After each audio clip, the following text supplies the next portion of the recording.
नमस्कार, स्वागत है आप सभी का मेरे यूट्यूब चैनल पर।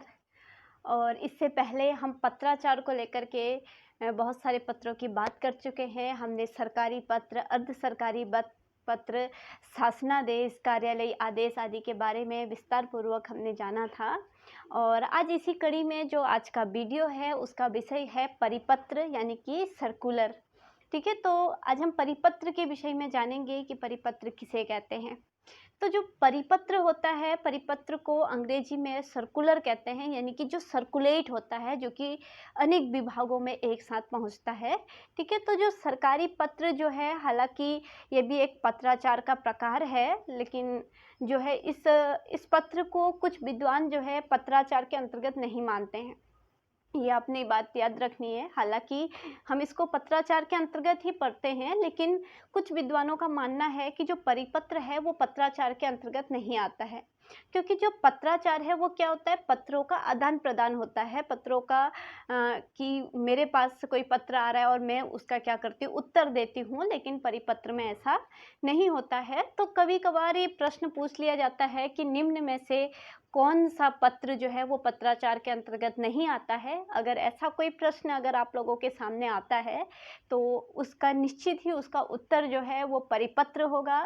क्योंकि परिपत्र इसलिए होगा क्योंकि जो परिपत्र है वो सिर्फ भेजा जाता है, उसमें उत्तर जो है नहीं मांगा जाता है, या फिर उत्तर की अपेक्षा उसमें नहीं होती है, या फिर उसका उत्तर जो है वो नहीं देना होता है। तो इसी के विषय में आज हम और विस्तार पूर्वक जानेंगे। तो वस्तुतः जो ये हमारा परिपत्र है, ये एक ही सूचना को, आदेश को, अनुदेश को विभिन्न कार्यालयों, अधिकारियों या विभागों को एक साथ भेजा जाने के लिए इसका प्रयोग किया जाता है। एक किसी सूचना को का एक साथ विभिन्न विभागों से अवगत कराने के लिए परिपत्र का प्रयोग किया जाता है। तो इस पत्र की जो है बहुत सारी प्रतियां तैयार की जाती है, यानी कि अनेक प्रतियां इसकी तैयार की जाती है, और सब उस सूचना से संबद्ध विभागों, अधिकारियों, व्यक्तियों को ये पत्र भेजा जाता है। तो कहने का मतलब ये है कि परिपत्र हम तब किसी पत्र को हम परिपत्र कहते हैं जब उसकी सूचना को हमें बहुत सारे विभागों को भेजना होता है, बहुत सारे अधिकारियों को भेजना होता है, या फिर बहुत सारे सचिवों को भेजना होता है एक साथ। तो ऐसे में हम परिपत्र जो हैं वो लिखते हैं।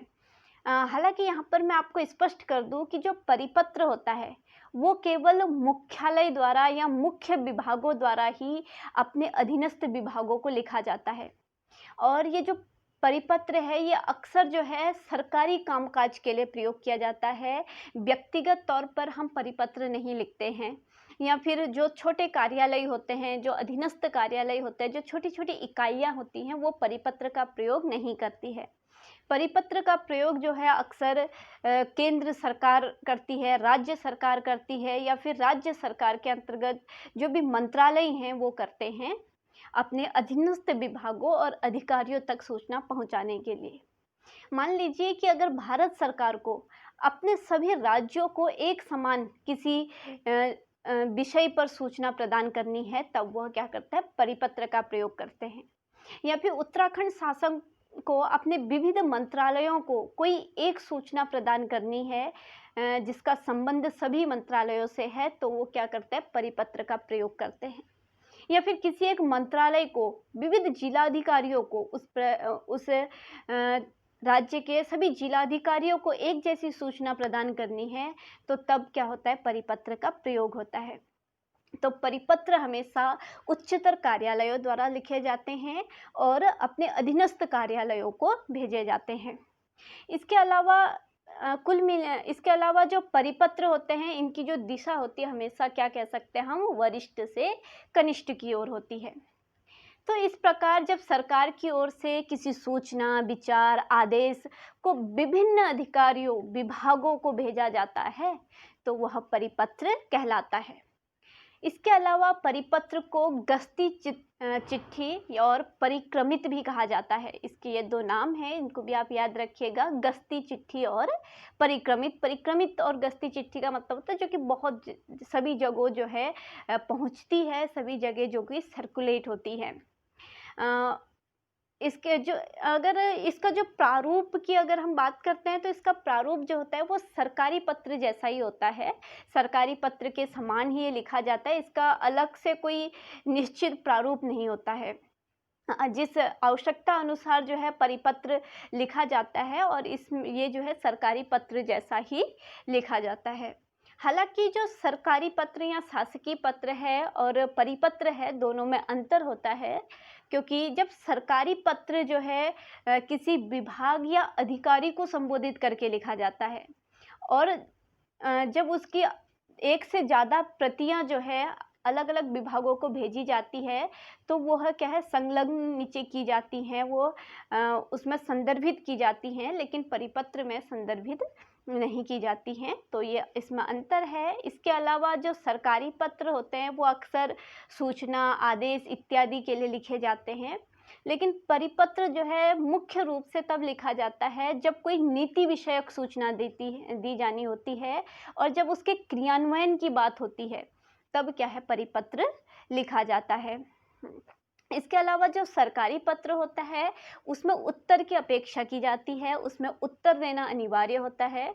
जिस विभाग को कोई पत्र लिखा जाता है तो उससे उत्तर मांगा जाता है, लेकिन परिपत्र में क्या होता है कि उत्तर की कोई अपेक्षा नहीं की जाती है, उत्तर देने का यहाँ पर कोई ज़रूरी नहीं होता है या फिर उत्तर नहीं दिया जाता है।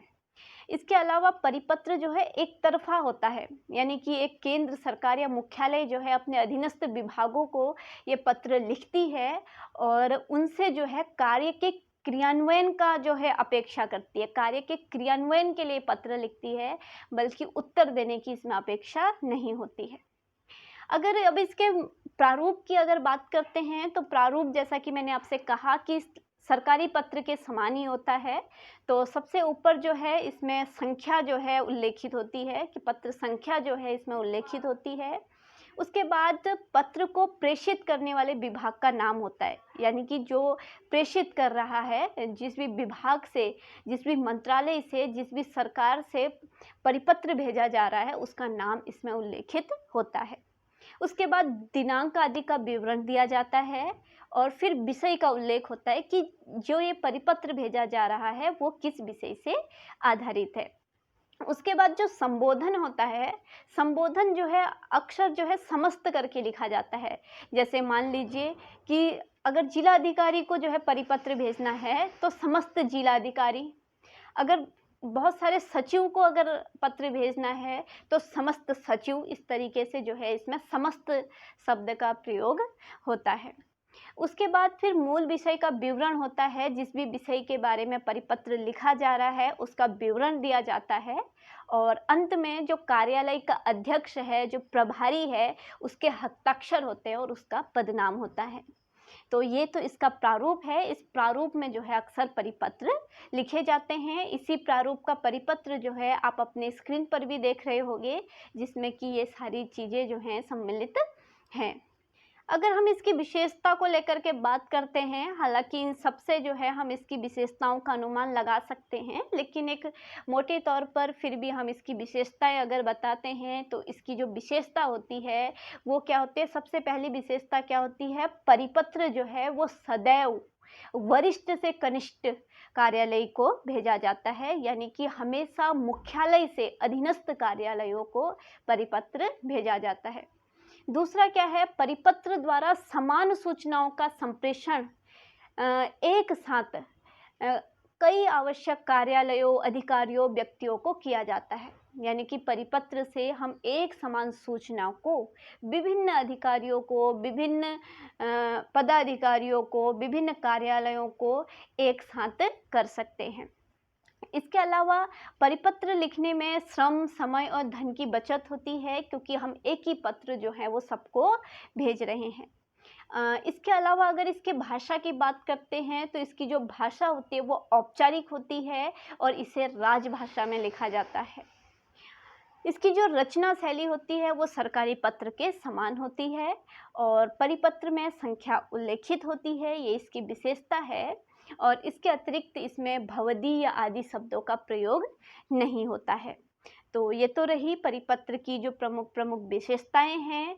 तो इस प्रकार आप सब समझ गए होंगे कि परिपत्र क्या होता है, यानी कि परिपत्र क्या होता है कि एक साथ जब हम कोई भी सूचना जो है समस्त विभागों, अधिकारियों, पदाधिकारियों को जब एक साथ भेजते हैं, जब एक साथ भेजी जाती है, तब क्या उसे हम क्या कहते हैं, परिपत्र कहते हैं। और जो सबसे इम्पोर्टेंट बात याद रखनी है, वो याद रखनी है कि परिपत्र हमेशा जो है मुख्य कार्यालयों से, वरिष्ठ कार्यालयों से अपने अधीनस्थ विभागों और कार्यालयों को भेजे जाते हैं। तो आगे हम फिर सूचना, अधिसूचना की बात करेंगे। और आज के लिए इतना ही। आप सभी का बहुत बहुत धन्यवाद।